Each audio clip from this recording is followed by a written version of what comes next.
songs, let me tell you about a friend. It's Craig LeBlanc, where the good times never end. Talking Parks and Rec, it's a show you gotta know. Welcome one and all to the Daily Parks and Rec Show. It's the Daily Parks and Rec Show. We went through, and we're actually finishing up now, a strategic planning process kind of for our mission and vision and how we want to execute what are the key priorities of our community, which has then helped to inform our maintenance decisions. But ultimately, again, like I said, we were behind on a lot. Getting, accessibility issues was a big problem too, so we're getting an audit done. All right, we are live again. This is Craig LeBlanc with the Daily Parks and Rec Show, part of the DPRS Media Network family of shows that are creating content every week, every day, really. We have 3 shows today on a Thursday, exclusively for the Parks and Rec industry. And so aspirationally, we would love to create, think about how ESPN is to sports. We would like to create that, but all things Parks and Rec. And so we'll be diligently working all year to start new shows, similar to the one that's coming up tomorrow. So we recently started, I think this is our 5th or 6th episode for the Aquatics life. And so that was a topic embedded within Parks and Recreation that we knew we wanted to create a show for, but we just had to find the right person. And so when we found Wesley King, it was a match made in heaven. And so I think a week or 2 later, we started the show. And so we have something similar for that, for youth sports, for technology. We also have something on Tuesday. Let me just go ahead and run through the lineup. So on Mondays, well, first of all, this is the leadership series, and we do have a special guest today, Brandon from Wildwood Park District, Illinois. And so he'll be coming on after our first set of promos. And so this show is running 12 noon Monday through Thursday. And little announcement, we're trying to add Fridays as well. So this will be like a 5-day-a-week show, 12 noon, 5 days a week.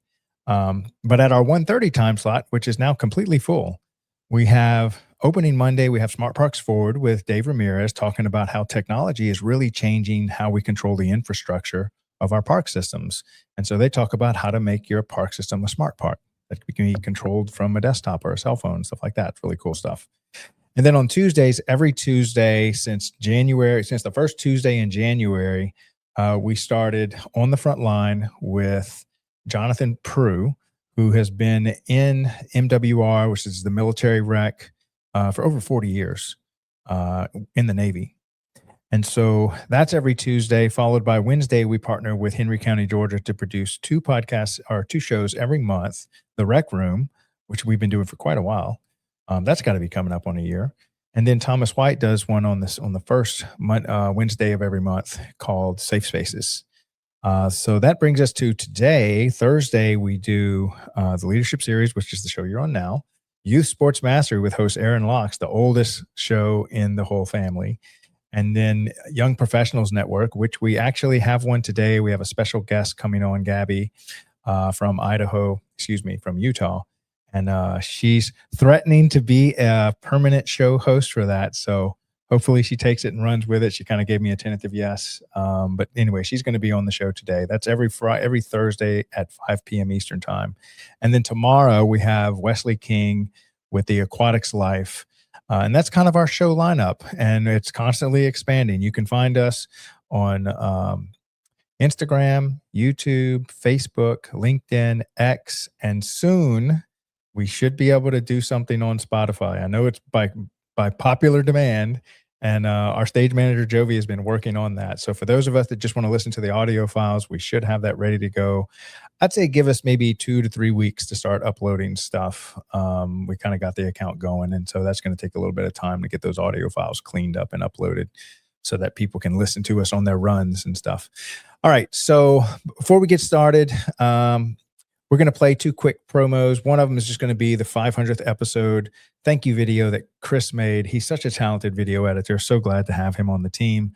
And it just kind of summarizes where we came from, what we did, and kind of where we're going. So Jovi, why don't you go ahead and play those real quick, and when we come back, we'll start our conversation with Brandon.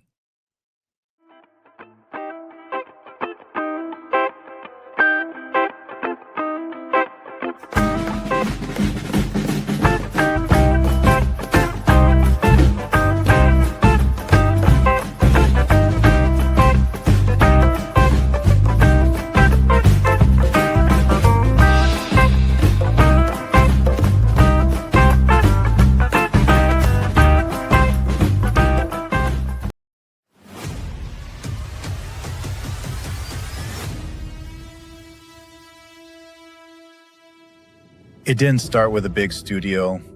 It didn't start with a massive audience. It started with a simple idea. One conversation, one camera, one episode. Back then, DPRS Media Network was just a vision. No guarantees, no roadmap, just a purpose. To tell stories that mattered. Stories from the Parks and Recreation community. Stories of leadership, passion, impact, and the people making a difference every single day. Episode by episode, that vision began to grow. More conversations, more voices, more people who believed in what we were building. What started as a show became something much bigger. A place where people felt seen, a place where ideas were shared, a place where the Parks and Rec community could connect, learn, and inspire one another. And today, we celebrate a major milestone. 500 episodes, 500 stories, 500 moments, 500 reasons to keep moving forward. But this is not the finish line. This is the beginning of our next chapter. In the months ahead and in the years to come, DPRS Media Network is growing into something even greater. We are building something truly special for the Parks and Recreation community. Something designed to bring people closer, to create stronger connections, to open new opportunities, and to continue serving the people who inspire everything we do. We are also expanding our reach through new partnerships, working with organizations who believe in our mission, partners who share our vision for community, leadership, and impact. And beyond the screen, we're showing up in more places than ever before, attending conferences, meeting leaders face-to-face, building connections that strengthen our community. Because DPRS has never been just about content. It has always been about connection. To everyone who has been with us, from episode 1 to episode 500, thank you. This milestone belongs to all of you. Here's to how it all started. And here's to everything still to come.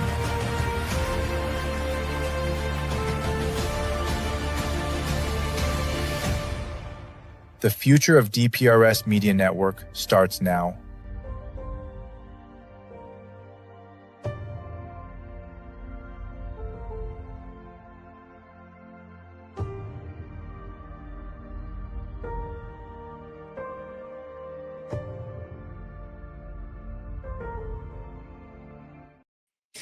All right. Welcome to the show, Brandon. How's your week going? Good. Thank you, Craig, for having me on. Yeah.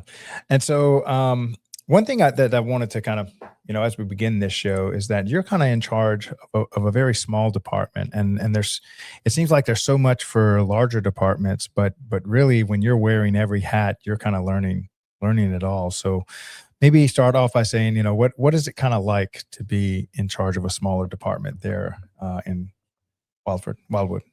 Yeah, like you said, I'm wearing a lot of hats, and to give a little context, I kind of came in as a rec supervisor about 8 years ago now, and we had a director full-time maintenance, so on and so forth, and our board did a restructuring of everything. So I was kind of left there and was able to kind of take on a role of a park district manager, you could say, kind of doing everything except for the accounting and the finances to a degree. And since then, it's grown to kind of encompass that as well. So I kind of have my hands in a little bit of everything. I do have a good team, 4 to 5 year-round part-time department heads, marketing, communications, maintenance, park safety as well. We do that program, and then we have some great office staff too. So I've been able to learn to delegate a little bit better throughout the last couple of years, and we've really expanded for what our budget size is and what our capabilities are. So it's been a big improvement in a lot of things and in a lot of ways, and kind of a baptism by fire, if you will. So. Oh yeah, that's the way it always is in Parks and Rec. Kind of get thrown right in the middle of it. Okay, so let's go back a little into your backstory. How you got involved in Parks and Recreation? Were you kind of like a park rat growing up, or did you kind of discover this later in life? Really, sports was my big thing, especially baseball growing up. So I grew up in Northern Illinois, still am here. So youth baseball into the Grays Lake Park District system, I was big into that. So of course, exposed to many of their parks throughout the years and growing up with friends. So really, sport was kind of my first passion, and it still really is. But um, growing up through those park systems, I grew to love the parks and kind of team sports and kind of programming things like that. So then I went to high school and then college and kind of really didn't know what I wanted to do really. Mhm. And then I attended the University of Iowa, where originally it was leisure services studies. That was the name of the degree field, if you will, and that slowly morphed into sport business management. So that was kind of it. Kind of went from leisure services to sport business management, and I kind of realized earlier on, like midway through my time at the University of Iowa, that maybe sports business is not for me. I really wanted to be more part of that community feel, kind of when I was growing up, Mhm. community parks and seeing what they kind of did for the neighborhoods and the town and the villages where I was. What were some of the things about sports business that kind of, I guess, triggered something to say that's a little different than what I wanted? I just kind of saw, what it took to kind of get, move on up. A lot of Mhm. paid internships and, sales, grunt work. Not that I wouldn't be happy to do that, but I just thought that, I would be able to give back to the community and kind of have more of a stable Mm. career path, I guess you could say, with public parks and recreation, and more fun too. So. Okay. And so then what was kind of your first job in Parks and Recreation? Yeah, so while I was at the university, the city of Iowa City, where I went, they Mhm. had an opening for an internship, which I did, and then also working with the Special Olympics athletes there in their Oh, special nice. programs, which is excellent. So, great introduction to special recreation associations and kind of working with those Yeah. populations. So, kind of worked with them, drove them around the state with tournaments, kind of led programming there. And then as an intern with my schoolwork there, I was able to kind of jump into the rec department and kind of hit all the different programming areas and put on some marketing for their pickleball program. So that was kind of my real introduction to the field. Yeah. Now, how was your internship? Did it last like was it paid? Was it over the There was like summer some or a sort year? of, Or? I believe, if I remember correctly, Yeah. but it was maybe August or December, semester length basically. And that was Okay. my first of two internships, which I can touch on later. But that was great. Worked with the director of recreation there and kind of hit all the different areas. So that was a good, all encompassing intro. Yeah. So when you say hit all the different areas, so they were kind of let you get a little taste of all the things that Parks and Rec does, so you get kind of an exposure to every bit of it. Yep. So I'd be in charge of rentals one day, and then working with aquatics, running programs for seniors, aerobic exercise, things like that, and then jumping into marketing a pickleball program with the local TV news station. So anything in Mm. so. And so at this point, did you really kind of know that you really wanted to do Parks and Rec, or was this kind of just part of that journey where you're really confirming, wow, this is something I think I want to do? Yeah, I think really confirming it because at this point I was kind of becoming an upperclassman. And that's when really my core coursework would kick in with Right. public parks and rec. So kind of got the gen eds out of the way, and then sophomore to junior and then senior years really jumped into designing sport and recreation facilities, finance and sport and recreation. So all those core classes were hitting me at the same time, which was really effective. So Yeah. yeah, Yeah, it's funny how when you can actually see how your coursework applies day to day, you learn it so much better because you're not wondering, am I ever going to use this stuff? So that must have been really good for you. absolutely. Yeah. And then you said you had a second internship that you did as well? Yeah. So in between my junior and senior years at the Mhm. university, to backtrack a little bit, I had also worked summers as a camp counselor at the Gurney Park District, which we're up here by Six Flags Great America, for those who are familiar with the area. Yeah. So I was able to return for a third summer in between my last year at school to do another recreation internship. So that was a little bit more encompassing, basically May through August when I went back to Mhm. school for the semester. And we would handle again marketing. We worked on more administrative things that I hadn't done in my first internship. So going over policy and procedures for the recreation department, kind of work with the superintendent of rec there. Mhm. A great mentor of mine, and he's the director at Huntley right now. So Mm. yeah, no, that was great as well. So. Yeah. So what did they teach you in the marketing side? Yeah, so a lot of the digital surveys, constant contact, things like that. Mhm. So traditional boots on the ground marketing, flyers, going business to business, things like that. And again, I kind of knew that the marketing side, while it's part of what everything that we do, wasn't my core passion. I think rec Right. program originally was, and I was exposed to that quite a bit too in that Yeah. internship. So. Now, what drove you to rec programming? Is just something that kind of you became passionate about, or Yeah, I mean, maybe even having describe what is rec programming for those that are kind of new to the industry? yeah, so I mean, it can encompass quite a few things. So summer camps, swim lessons, then you got STEM programs, niche programs like Mhm. chess, knitting, special interest programs too for different ages and different abilities. So active Right. adult, things like that, and then special events are kind of a separate entity, but so, Mm. so So essentially, any activity that's run through the Parks and Rec department that the community might want. So it could be like a yoga class, could be like a baseball league, could be a STEM class, and that would all fit under the umbrella of programming. yep. Um, okay. And so, all right. So now you've got your degree, you graduated, you're ready to go to work. What's your first full time job in the Yeah, well, industry? actually, the first job was kind of a part-time IMRF, which is our pension over here in Illinois, part-time IMRF eligible role. So I was with the River Trails Park District there near Mount Prospect, Illinois, and that was overseeing summer camps, youth programs, before and after school programs. So that was kind of a natural progression from what I was doing with my internships and camp experience as a counselor to kind of parlay those experiences into that first kind of professional gig, if you will. So Mhm. that for about a year, and then kind of wanted to expand my career to full time at that point. So Oh, I see. Okay. And so, how long did you stay in that position? You about a said year. about a Yeah. year. And then, what was that experience like? Or what? Because thinking about where you are today, I'd like you to kind of take us along that skill acquisition journey. Yeah. Maybe right out of college, what were some of the first?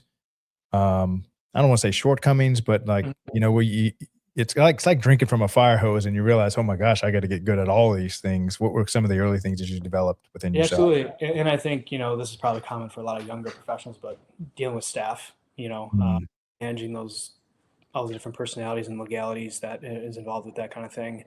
Um, just making sure your programs are run well, and, customer satisfaction is key, and just being, I think something I've learned too throughout the years is just being able to delegate, time management, even some abstract mm, that were key. So after I left that role, I took a job as, if I can remember the full title correctly, it was youth program supervisor of aquatics, youth, teens, cultural arts, and something like that. I was at the Deerfield Park District. So yeah, overseeing 2 outdoor pools, over 100 lifeguards and swim instructors, all those connected staff, and then also running before and after school programs throughout the school year, various art classes. So kind of got yeah, my hands on a lot of things, and that was great. Just that's kind of where I picked up those facility management skills with the yeah, pools. Um, yeah. Great team, obviously, but had to be really hands on with that, and learning that on the fly. I hadn't had any aquatics background even as a lifeguard growing up, so that was Right. good experience to be able to deal with crises, and obviously managing safety and risk management was key with that. So those were big skills acquired there. Yeah. Yeah, starting that Aquatics Life show on Fridays is like opening Pandora's box. I just, kind of like when you think, what does Parks and Rec do? Well, they cut the grass and they do the 4th of July celebration, and that's about it. And but then as you start pulling the layers back, you're like, oh my gosh, this Yeah.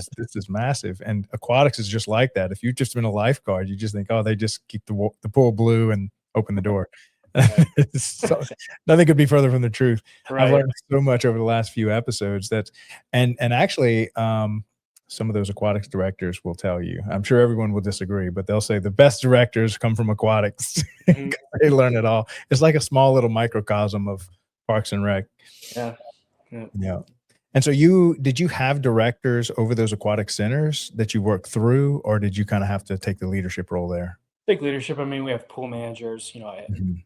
and then all the guards under there. But I myself had to go through the lifeguard certification training and instruction, Mhm. so all those rigorous trainings to be Mm. able to train my staff, right, and so that I can model for them what is the proper procedure, right. So Mm. it was direct supervision, you could say, over And that. how old were you when you kind of did all this in that first year? Oof, 23 or 24, maybe. Oh my gosh, that's Yeah, crazy. yeah, That's one of the reasons I love this industry is because most of the time in your 20s, you don't get anything of real consequence that's gonna right. fall apart, but I like in Parks and Rec, they hand you the keys to the Ferrari and say, like, "Don't wreck it." Hmm. Uh, and you're running multi-million-dollar aquatic centers and thousands of people coming through, and you're just, just out of college, and so that had to be, um did you ever struggle with And I think this is so common in Parks and Rec, where you're trying to do so much with so much limitation as far as budget and manpower and stuff. How do you kind of operate under that constant, I've got too little to do too much with? Yeah, and I think, I think you can look at it two different ways because where I was before, we had a bigger budget and more resources, and I think Mhm, maybe some of that was just inexperience at the time and not knowing who mhm, to rely on and who to reach out to for help. Um, mhm. Something that I've improved on since then, but just kind of going back to what I was talking about with like being able to manage your staff and communicate with them effectively was something that took me a while to really get to, and Mm, where I'm excelling now. And it was definitely part of the journey, and I'm happy for it. But yeah, that was definitely a challenge. yeah. All right. So then what's your next full-time position after that? So yeah, it's actually where I'm still at now. Oh, okay. So I've been here at the Wildwood Park District for, let's see, about 8 years now. January of 19, I started here as the rec supervisor. So I kind of came in as that. And through the restructuring, as I kind of mentioned earlier, kind of got internally promoted more or less. Mhm. The park district manager, kind of overseeing all those things. And then about 2 years ago now, got the title change to executive director. And again, kind of took on more of the capital projects and leading those directly, and kind of the long-term vision and with the district, with strategic planning, ADA planning, things like that. So it's really accelerated the last couple of years, and now we're kind of humming on all cylinders, if you will. So Mm. So now when you finally when you got there for 8 years, mm. at what point did they throughout that process, did you kinda get the executive director role? Yeah, about 2 years ago. 2 years ago? So I kind of had to build up those competencies through those 6 7 years. Yeah. Um, and whether that's dealing with legal counsel, all risk management aspects, overseeing all the different smaller department heads because they have their own little teams as well. We have about 50 seasonal staff altogether, so add it all together, you got about 70 staff at peak Yeah. operating, Yeah. which is very small. But I have good people with me and great team, and Yeah. really great board as well. They've kind of helped me through this process, and someone who's kind of green in the gills, if you will, kind of coming in and being able to ascend to what I'm doing now. It's been Right. definitely needed my resources and a lot of good people in my network too. So Right. Now, I imagine a lot of the people you're working with are can be older than you and have been there for longer. So what was it like being, 20 years old, having to be over and managing, older, yeah, more experienced people? yeah, especially our maintenance team. Some of those guys are a bit more experienced, let's just say. Mhm. But I think that has been a benefit because there's a lot of wisdom in those kind of people who have been there, done that. They know how to work smarter, not harder. Mhm. Especially with parks maintenance, safety is the key, the name of the game, right? And we have someone who I'm thankful for. He's still with us. He's our maintenance supervisor. He's has an OSHA background, so he's been kind of revamped our entire safety, Mm. if you will, and of course our risk management pool has been good with that too. But um, it's maximizing your talent with who you have, and we have a really strong community here that we do a lot of relying on volunteers as well to get our events going, and helping out with some service projects. So it's a collective Mm. with our limited budget. Yeah. Good. So Yeah, and so oftentimes programming in the centers and the special events get all the attention. Not and a lot of us don't realize that half of the work that's done in Parks and Rec and half of the money spent is on that facilities maintenance side. right. So maybe walk me through your journey in learning about how to maintain these facilities and keep them going so that they're available and clean and functioning so that you can run these programs in. Yeah, and I think I'd like to describe it as best. This park district kind of went through a healing process the last Mm. 6 7 years, maybe 8 years. There's a lot of deferred maintenance over the years that had not been, Mm. whether it's the facilities or the parks themselves. Unfortunately, and it kills me because it's like there was a lot of potential, right? You can definitely see it there. So we're trying to kind of get down like the low hanging fruit, like we got a new roof, had to get that done. The unsexy Mhm. stuff, we got Right. HVAC, whatever it is. So those things had been ignored for quite a while. So those are kind of the first things we tried to hammer home on. And through that, we've been able to again maximize our budget and refurbish a lot of our, let's say, picnic benches and tables. And we're not buying new ones. We're taking the wood and repainting it. We're utilizing our resources we have here. Mhm. We do have a lot of parks on a lake, so shoreline issues and erosion has been a big problem for us. Uh, Mhm. with our capital plan and kind of our strategic planning, we've been trying to hit basically a couple parks a year to knock those out, get stabilization done, But that's quite the process with, U.S. Army Corps of Engineers, all the permitting that's involved with that. Mm. And kind of too with kind of getting maintenance up to snuff. We did a lot of community surveys, developed maintenance standards, and there was a time where it's kind of like we felt a little rudderless in terms of like, okay, well, this is what we think we should do, but what is the community value? So, we went through and we're actually finishing up now a strategic planning process, kind of for our mission and vision and how we want to execute.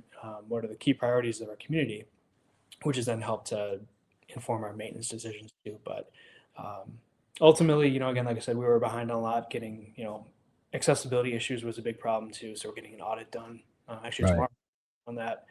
So that's exciting. So yeah, no, a lot of areas we had to kind of start from nothing and really build it up. Yeah. It's been quite the journey. Now, how do you fight for those kind of deferred maintenance dollars? Those are, like you said, they're not the sexy ones. It's hard to pitch a new roof. It's not as exciting as a new playground or Right. some new programming. So, what's your kind of strategy or techniques to fighting for those funding dollars for maintenance? Yeah, and for leveraging those monies, as you said, we've relied on a lot of great community organizations. So our local Lions Club has given us some money.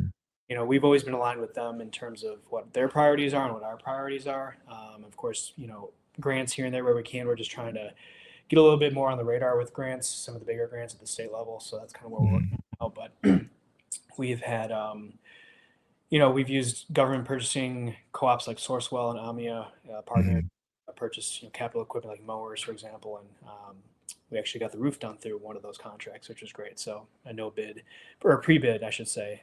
We were able to save time on that. And to be honest, we've had some pretty good fiscal leadership at the board level where we've been able to set aside money last 5 years really to hit those shoreline projects. So those aren't cheap. So Yeah. we actually did a playground replacement last year or the year before, about $100,000, and we got about a third of that funded by the local Lions Club. So Oh, nice. so yeah, leveraging those partnerships. Our township's great. They chip brush for us. They take down trees for us. So using those partners with what you have in terms of your limitations, you have to. Now, where did you discover those public charitable donation partnerships? Did you learn about any of that in school, or you just kind of learned that on the road? Both. I'd say both. A little bit in school and much more through experience. And it was kind of made known too. Where I'm at now. Like some of these relationships were not in a good place. Yeah. Prior to here, and got to massage that a little bit and kind of invite them to your events, be a sponsor, and kind of get that back and forth going. And just even having a dialogue and just being communicative and trustworthy has really repaired those relationships. So now we call someone, hey, can you get this done for us? It's done. Yeah.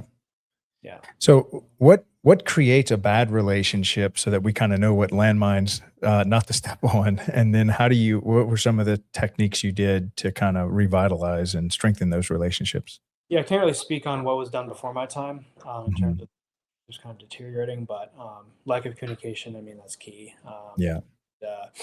Just kind of, it seemed like there was a misappropriation of where we were outsourcing a lot of our mowing, for example, to third-party companies, and like we can just do this in-house and save a ton of money.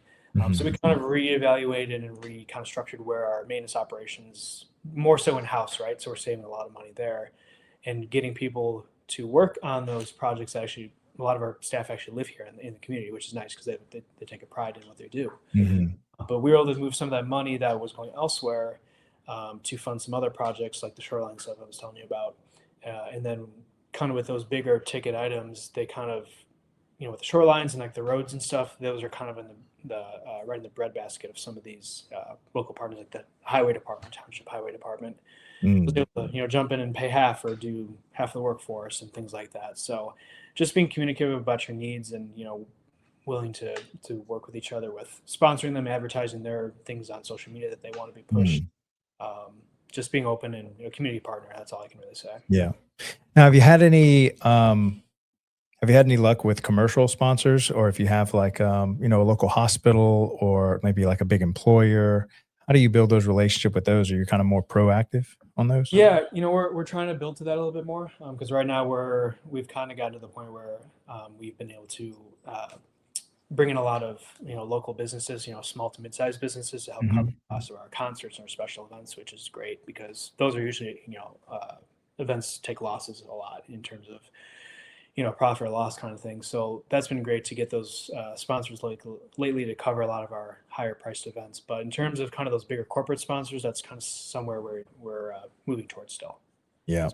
Yeah. Yeah. But we had a guy on the show and he's like, man, if the more proactive you can be, he even suggested to reaching out to your big employers locally and just getting to know their mission and how they want to give back to their community, and then find some project that you're working on and say, hey, I think I found some way we can work together, and Right. kind of, more on the proactive side.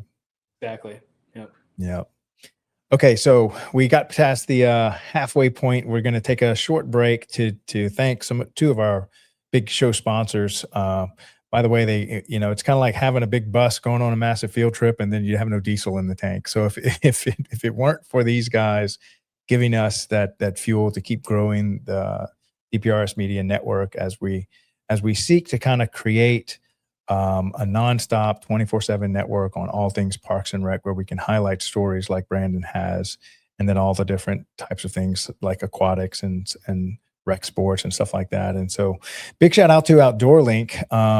If you have a smart home, I think those have been around for a while. It seems like now every little light bulb or every switch in your home can now be controlled by your cell phone, and you can program it and stuff. So imagine if your whole city was just like a smart city and you could control your splash pads, your bathroom door locks would be locked at a certain time, or your parking lot lights or your baseball field lights could just be controlled by a centralized computer, or even your iPhone or iPad or stuff. So you're not having to send some of your maintenance crews out there to turn the disconnect off after a coach accidentally left them on, and grandma next door, gives you a call late at night that they've been left on. So they help cities become smart cities at a super affordable price. I think you can get one of their units for like $950, control like a whole complex, like 4 baseball fields and stuff. So Dave is a great friend of mine, and I actually met him back when I was a vendor a long time ago. And so Outdoor Link's been one of our earliest supporters. And then also the National Academy of Athletics. If you're a small town and let's say you're doing really good with baseball and soccer, but the community is saying we want volleyball and we want flag football and we want lacrosse, but you don't really have the skill and the talent and the coaches, they can kind of come do all this turnkey for you. Just you can kind of cherry pick the ones you don't want to run and they'll run everything else. And so Aaron Locks has 40 years in youth sports and rec sports and stuff. And so he partners with a lot of communities across America to kind of offer great programming that you can kind of just hand off to them and they kind of partner with you. So Jovi, why don't you go ahead and play those 2 promos for us? And when we come back, we'll finish up our conversation with Brandon. In today's parks and recreation industry, communication, safety, and efficiency go hand in hand. That's where Outdoor Link comes in, delivering smart technology that empowers city departments and community planners to do more, smarter. Outdoor Link's platform connects and automates everything that keeps your parks running smoothly, from lighting and locks to signage, water features, Wi-Fi, and digital advertising. Control and schedule park lights for safety and energy savings, remotely manage facility access, coordinate fountains and splash pads, provide public connectivity,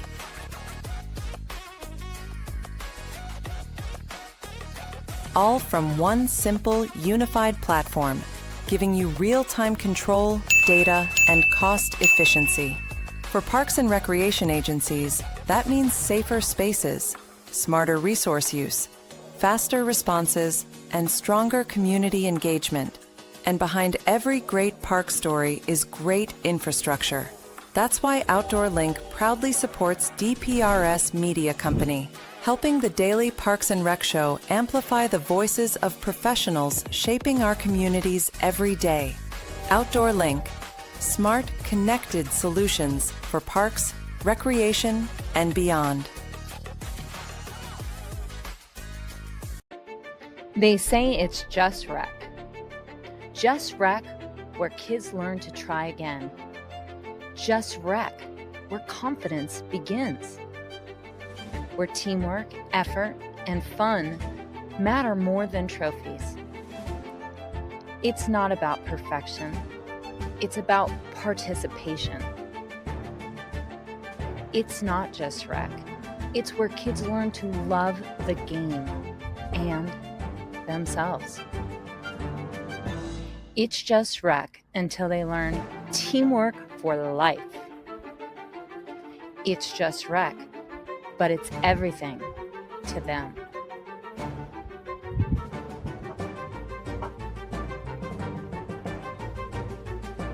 It's more than rec. It's a movement. It's just rec until you realize it's shaping the next generation. Together, we're not just running programs, we're building a culture of confidence, connection, and community. Join us. All right. So now we're going to get into, tell us a little bit about your facilities. So what do y'all kind of offer? What's kind of the infrastructure that y'all have at y'all's disposal? Sure. So we have about 30 acres total between parks, facilities, and we actually have some lake bottom parcels we own on the main lake here. So there's 11 parks in total. 7 of them have playgrounds. 4 of them have public beaches. And then there's a variety of amenities, 2 boat launches, like I said, bike racks, things like that, typical found in a park. And then for our facilities, we have just 1 community center. It's really actually an old house that's been converted into a office suite and then a community center. It was the old Sears Roebuck estate with of Sears fame. So they had land here, and one of the old houses is here and converted into a park district building. And then we have a couple maintenance garages for our maintenance operations. So that's really it. So. Yeah, that must be one of these like 100-plus-year-old homes that they built a long time ago. How old is it? It's probably 115, 120 years old, maybe. Yeah. Yeah. Now, what's the size of the population that kind of resides within y'all's area? Within like the census designated area, so kind of like both sides of the lake, it's kind of fractured in terms of, some of the communities don't pay taxes to the district and some do. So altogether about 9 to 10,000 total. Yeah. But then because y'all are in that big metropolitan area, how many people do y'all kind of cater to out, collectively? Well, Lake County, Illinois is about 700,000 people. It's one of the Wow. cities in the state of Illinois, and it's right north of Cook County, which is where Chicago is. So yeah, definitely a lot of outreach outside of our own borders, if you will. And we've got a lot of local businesses, Six Flags Great America, a lot of shopping malls, and it's all built up around here. So certainly a lot of reach. Now, how do y'all balance between serving the community that resides within your boundaries but then also serving the community that uses it that might not actually live there? Yeah, and that's actually been a kind of a point of contention with our residents. So prior to the park district existing in the 70s, it was a kind of a loose HOA or improvement association of homes that own these parks or manage these parks, and they all fell in disarray. And the park district was formed through a referendum, and since then we've managed it. But there's been this attitude that outsiders aren't welcome in parks, which we're being public parks. We set the basic fee structure and rules for non-resident use, which is standard. But it's, I think, slowly over the last couple of years, people have been more akin to welcoming others into from outside to the community through special or sponsorships, programming, what have you. And I think that's an economic boom to the community and to the park as well. So it's kind of been a culture change, trying to educate on what public parks are supposed to be doing, and why sometimes obviously we want to make sure our residents come first, but being open to the outside community is beneficial. Yeah. And so how do you pitch it to the outside community? I guess on the inside community, you're like, hey, if we do a big special event, then we've got almost like tourist dollars coming in, spending money here, getting gas, hotels, whatever, buying food and restaurants and stuff. And so is that pretty much how you pitch it to them? Yes, in a way. And, it's also for other local businesses, whether they're in the community or right outside, it's, gets them a new market, right, to cater to, and through our events or advertising, our program guides go out to our individual community here, and then just kind of some snippets right outside our boundary area. So, we've been trying to change our messaging, like, hey, although you don't live within the taxing boundary, you can be a part of our programs and our events. Right. Different stipulations put in, but encourage your friends and neighbors, businesses to be a part of that. So, we're really just a lake community, really a small lake community, and that's what people value here. So Mm, kind yeah. of a, without saying get off my lawn type. It Right. is that a little bit, but I think people have pride in their parks and, understandably so, they want to make sure that the residents keep it up, and Yeah. we do that. So. And so tell us about all the programs that y'all offer throughout the year. Yeah, so we do about 20 to 25 special events. So we do a 6-part summer concert series, which is a lot of fun, June through August. We do a family camp out, movie in the park. So we got the big inflatable movie screen that's always brings a couple hundred people. Yeah. We have a big fall fest called Harvest Fest. So that is our signature key event. It brings about 800 to 1,000, I'd say. Mhm. Petting zoo, pony rides, alcohol sales, food. It's great. That's Yeah. our key event. And bingo nights, things like that. So core special events is kind of our bread and butter, and then we run summer camps and swim lessons in the lake. So what's unique that we're able to run swim lessons in the lake versus like a public pool, right? So that's a whole different type of learning how to swim, and also there's risk with that too, with guarding and supervision. Right. So those are our core things. We'll do some adult programs here and there, but we've kind of whittled down what's important to the community and tried to focus our resources and staff time on those key things instead of trying to, run all these programs that no one wants to do. Right. Right.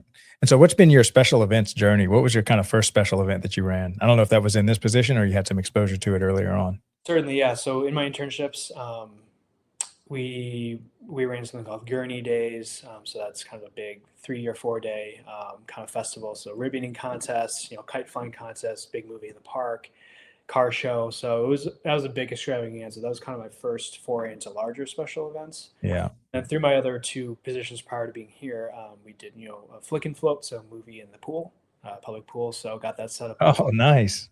Yeah, a lot of fun with those. Did a couple of those, and a couple movie in the parks, things like that. So, but yeah, Oh. here really where I'm at now, it's been special event. Very happy on that. I'm going to write that one down and ask Wesley about it. Flick and float. Yeah. Where'd y'all get that idea from, or where did they get it back then? I'm not sure, but I know a lot of districts around here and agencies do that kind of thing in public pools, so it's not a one-off. I've seen it quite a bit. Yeah. In Illinois, at least. So. Yeah. And so what's it like running, your public swim lessons in the lake? How is that different than, at an aquatic center with a swimming pool? Yeah, well, with a lake, I mean, of course, you have the park district partners with a conservation group, and we treat the lake every year. So there's always making sure that it's safe to swim once treatment is done in terms of, it tries to target weeds and aquatic invaders and stuff like that. And then, of course, you have a drop off of how deep you're going to be able to go before it becomes unsafe. So you have the buoy system set up. Mm-hmm. But that changes over time with the lake conditions, and murky water is hard to see. Right. And that's a safety thing. So we really try to hammer home our staff training and get really good lifeguards in here to supervise our programs. Our camps also swim during that time. Otherwise, it's pretty much swim at your own risk for the general public when it's not during those set programs. Right. All right. So let's shift gears a little and talk about the financial side, the master planning side, the strategic planning side. I think that's something you've really had to dig deep into because your department kind of needed some help on those fronts. What were the first things you realized? Okay, we got to put together a plan for this. Yeah. So one of the first things we did was a kind of a general community needs assessment survey. So I think it was about 130 to 150 questions. It was pretty extensive. So we sent that out to the community, and we got about 130, 150 responses actually. So it was pretty much spot on to what we wanted. Yeah. And a lot of that was closed-ended and open-ended questions. So we got a lot of good quantitative and qualitative feedback in terms of where we are. So we kind of hit, operations, marketing, boardsmanship, and our governance and how that was being perceived, our maintenance operations, and then lastly, like our programming and our park safety. So we kind of tried to hit all of our departments and kind of ask those pointed questions on where there were deficiencies, where our strengths were, so on and so forth. So that kind of gave us an initial kind of a template to work off of. And of course, your board has their own, things that they like to do when they come onto the board and all that. But we wanted to make sure that the community was informing those decisions too. So once we got that done, we did quite a few focus groups throughout the years, and especially in the last year, really kind of getting down to specifics for different specific areas and getting that feedback. We been working through, we're actually going to be presenting the draft of our strategic plan here in April at their April meeting, and then put it to the public in May once the board approves it. But, I really just utilized a lot of local agencies and districts to, model it off of what they have done with their Yeah. strategic planning. And I mean, I've always heard it's a copycat industry. So, take Yeah. it you can, right? So, that's been good. And, a lot of people, both, our staff and our community has voiced to us that there's issues with accessibility in our parks, Yeah. whether playgrounds or accessing from the parking lot to the picnic shelter, whatever it may be. So we contracted to do an ADA plan and audit. So that's starting tomorrow, actually, which I'm excited about. Yeah. So yeah, and we've developed a capital improvement plan through some of these things too, through our feedback from our residents. And frankly, some of the stuff's just fallen in our lap and we just jumped on it, even if it wasn't planned right away, Yeah. playground because we got some money, right? So, Yeah. that's kind Now- of what we're Now, doing. how did you get so much feedback from your community? What worked and what didn't work as far as getting people to actually, when you're trying to find out what does the community want, what's their input, what was your most successful strategy for that? Yeah, so I mean, I think we, generally got a lot of word of mouth feedback from, staff, frontline staff working out there, whether it's maintenance in the parks or Mhm. our park safety team watching the boat ramps or our camp staff, with parents on their feedback, with camp surveys. Mm. Parents have, of course, opinions on things. Right. We were able to kind of take a lot of that data and really form our questions on our survey, our community needs assessment survey through that. And, Right. I think that people really value the open-ended questions where they can really kind of truly explain how they feel, because sometimes some of those closed-ended questions, you only have a few options to choose from and maybe Right. what you're looking for. So in this community is very vocal in the sense of they will tell you how they feel, and we appreciate that because it Yeah. helps us. Yeah.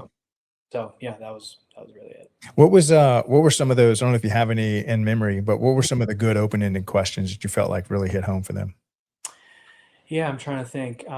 So with our boardsmanship and our leadership, I think we had a couple open-ended questions where, are you even aware we have a board? Because Mm. some people didn't even know we had a park district. So it was like, okay, clearly we're not reaching some people. That's a problem, right? Right. So that was one of the kind of open-ended questions, and they could explain why they felt they weren't being reached or how they could better be reached, and Mhm.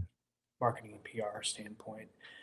And if they felt that there was any sort of leadership deficiencies from our board, or maybe they tried to reach out to a commissioner and they didn't get a lot of good feedback, we needed to know that so we can start from the top down and realize, okay, there's a disconnect here.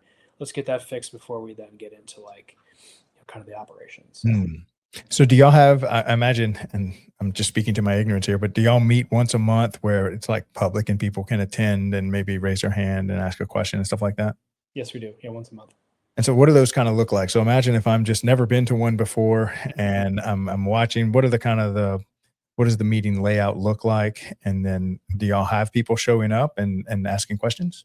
Yeah, and I think it's sometimes topical in terms of when people do show up. Right. And some people view people showing up as a bad thing. I don't necessarily, because I Mhm. think people are just trying to be informed as we should be. Right.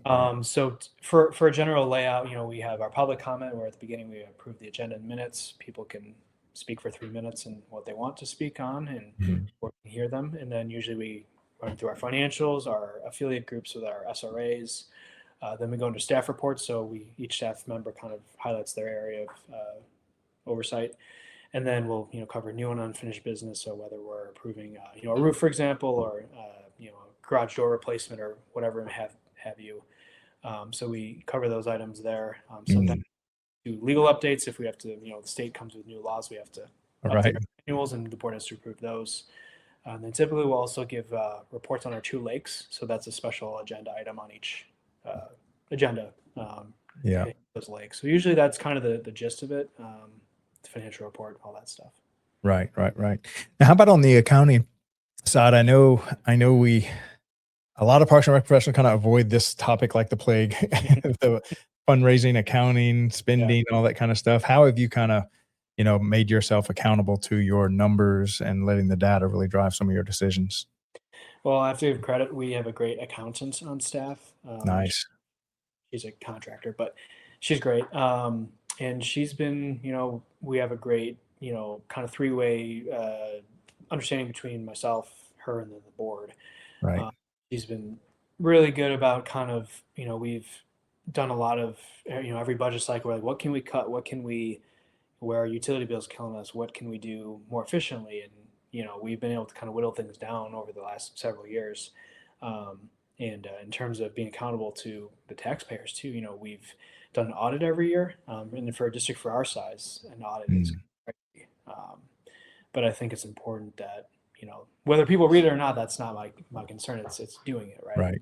Right. Right. But yeah, just trying to maximize those public-private or public nonprofit partnerships in Right. cost control with projects, as I was talking about before, really hitting on those core things, like the shorelines or like the roof, or we're not looking into putting like big basketball courts or tennis courts right now, because that's more of a luxury than a need at this point. So Right. I think everyone's really aligned, and I think the community feels that way. In the past, it hasn't been that way. There's been, a lack of trust in the past prior to my time here, from what I understand. And people in charge really didn't kind of allocate money where it should have gone, and really didn't listen to the community. So we thought that's the easy thing to do and make your whole Right. And so are there any financial documents that you kind of glue yourself to? Is it like the P&Ls or the balance sheet, or do you have like a big long list of deferred maintenance that you're kind of, these are the documents that we're using to look at each week or each month? Yeah, all the above. And then we do kind of have an asset log too, whether it's, our equipment, playgrounds even. So we always try to keep that updated, and, with our deferred maintenance, and of course, depreciation as well over time, so we can kind of budget for replacements in the future. And then we have a capital plan, or it's more of a list really, but that's been evolved, and we kind of maintain that throughout the year. So I think eventually at some point, once we get the strategic plan done, we'd like to move on to a master plan at some point, where we're doing our physical assets, right, and buildings long term, and where those stand. But I think for our size, I mean, we're doing, I think, enough at this point. I'd like to continue to strive to be better, of course, but it's been much improved. Yeah. It seems like you're handling it so well, because it's almost like in such a small department, you have to have your hands in almost every single thing. Mm-hmm. Does it ever feel overwhelming that you're just stretched so thin, or you just seem to just, or how do you get better at that? Yeah, I mean, I'd be lying if I said I wasn't stressed ever. That's Yeah. just it's not true. So, but yeah, like I said before, I have a great team, great board leadership. They let me be flexible, and with home life and everything, and that's key. I have a 1-year-old now, so Nice. being a dad, right? That's always a good thing. So no, I have a great team around me, great community. A lot of volunteers are in too. So if we're short on staff and resources, people like to come out of the woodwork and help Right. where they can. So, but yeah, I've definitely gone through challenging, mental and, kind of what's on my plate, this year or this month or whatever. Right. It's been nice to kind of go through some of the strategic planning, so we know, okay, what is not important, what is important, so that we're not wasting, really overloading ourselves. So, Yeah. All right. So I wanted to talk a little bit about what IPRA has meant to you and how you utilize that and how that's kind of helped in your growth. Absolutely. So, and I feel bad, because the first couple of years in the field, I really didn't take advantage of what IPRA had to offer. I had just leadership. But in the last couple of years, I've tried to put myself out there a little bit more. Coming from a small agency, no one really knows who you are. Oh, where's that? Never heard of it. Yeah. So that's been key, to get out there and not just advocate for myself, but advocate for our agency, right? So I've tried to get myself involved in the various networking sessions, covering different different areas of responsibility. Right now I'm doing something called IPRA Pro Connect. It's a 6-week program. It's really for mentorship and mentees. So being able to be mentored and kind of help build your network and career has been great. A couple more weeks of that, actually. In the past, I've done professional development school. It's a 2-year program, so developing your leadership skills and competencies there. And then some financial sustainability courses. So I'm trying to kind of get myself in all the above, and NRP would be the next step to get to that. So. Yeah. And so tell us a little bit more about that Pro Connect that you're kind of going through. Yeah. So, we are paired. me being a mentee, I'm paired with a mentor, Mhm. John Koala with Glenview Park District. I believe he was on your show one time at our IPRI conference in Illinois, and we're all grouped together in triads of three, and then as a group we kind of work through leadership exercises, learning how you like to be mentored, or how the mentor likes to mentor other people, and really some of the sessions we've done is like how again kind of basic, but how to do a resume, how to do good interviews at this stage, and where you want to be. Like if you're going for this kind of position in this higher level, what are people going to want to see from you, right? So that's been key. We did a service project yesterday. Actually, we're helping shovel mulch for animals in their enclosure at a park district zoo. So that was good team building. So really, it's really about really growing your network and getting to know those people at that level. Which some of those other things I've done have not. It's been more about your leadership style and focus on the individual, not the collective. Yeah. Yeah. All right. So as we come to the end of the show, I have a question for you from my previous guests. This comes from Darren Hurley in Worthington, Ohio. He's been a director over there for a while. That was yesterday's show. His question for you is, what has been the most influential event that has contributed to your success? Oh, actually, wait up. Nope, that was the previous guest. This one's from Darren. What is the most fun thing that you have done in your current role or previous role? That's a little bit easier question. Yeah, well, I think I might have mentioned it a bit earlier, but we had a park. I don't recall how old the equipment was, but the equipment was old, dilapidated, not safe to use anymore. Mhm. There's a lot of security issues around the park, and just there was nothing there, no amenities really. And just through feedback, and we happen to have some money in the capital budget and the rec fund for it, and we were like, you know what, maybe we can do a new playground here. And that's kind of when we brought our Lions Club into the picture, and they're like, okay, we'll throw some money at this. And this has been a long-standing eyesore on the community. It's one of those parks where it's kind of it's a walkable park, so like a lot of people and a lot of families over there, they really had to drive to get to a park that would serve their needs. So we're like, okay, well, there's clearly a need here, and a lack of access. So I was able to, for the first time, help go through the design process and Mhm. community outreach process of design concepts through our playground manufacturer and designer. So that was really cool to kind of go through really master planning a brand new park. So you're talking Mhm. about benches, playgrounds, picnic tables, grills, paved walking paths, things like that. So that all got done in one fell swoop.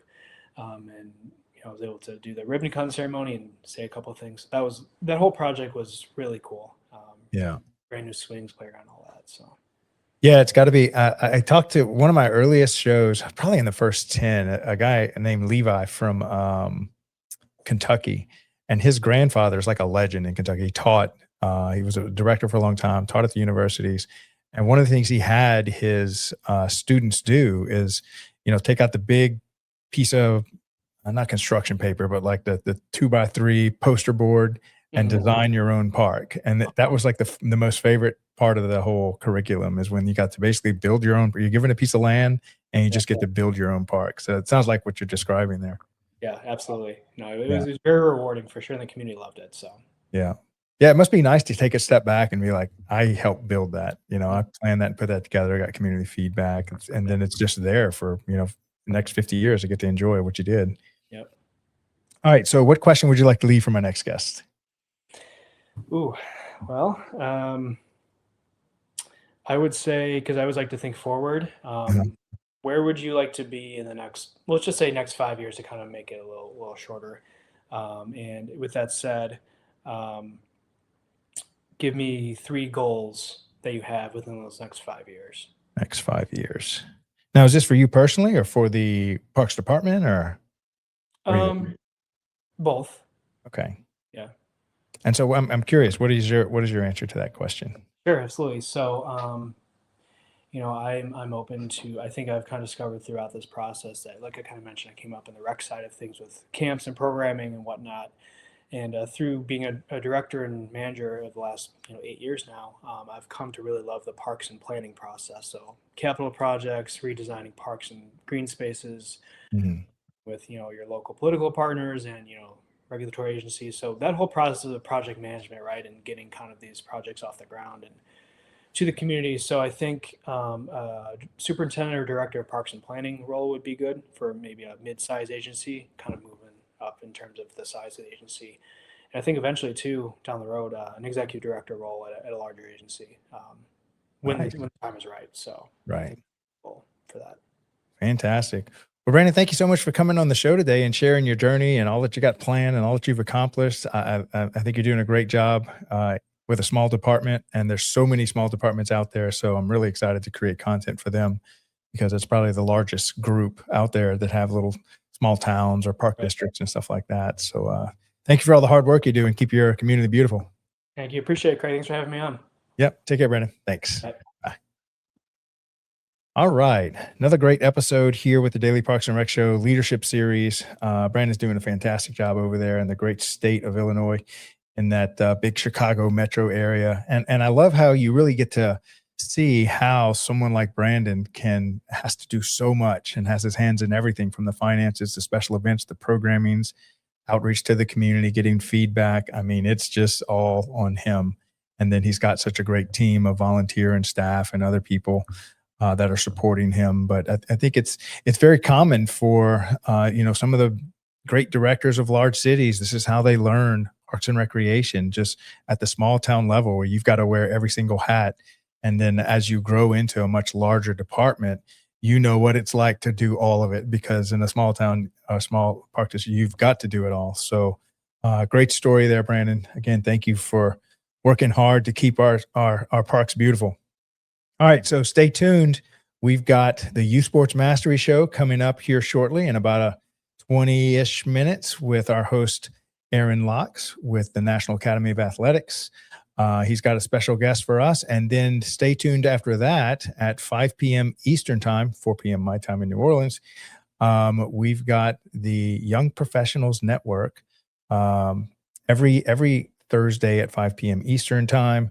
And we've got a special guest that is wanting to host that show regularly each week. So can't wait to hear her story.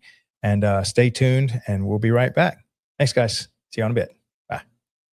This year, we didn't just attend an event. We became part of something bigger.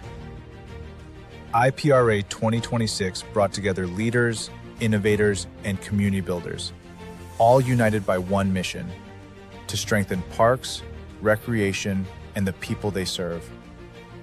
For DPRS Media Network, it was an honor to join IPRA 2026 and take part in meaningful, real-time conversations, capturing stories and amplifying voices that matter.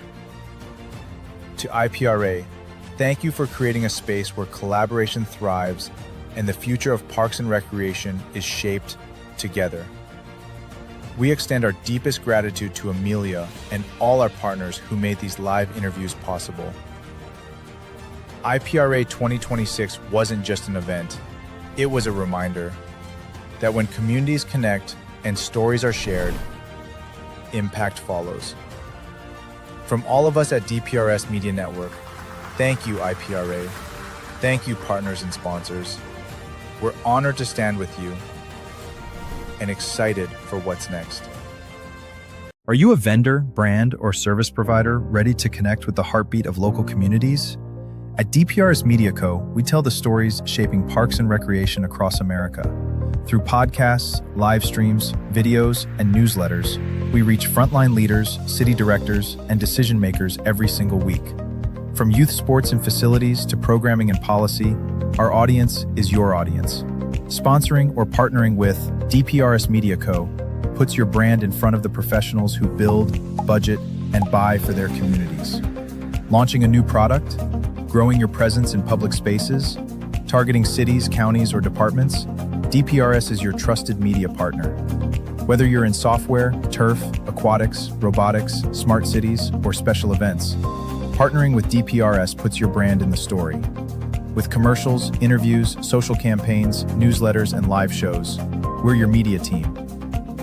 Partner with us and grow your impact in the $200 billion parks and rec industry.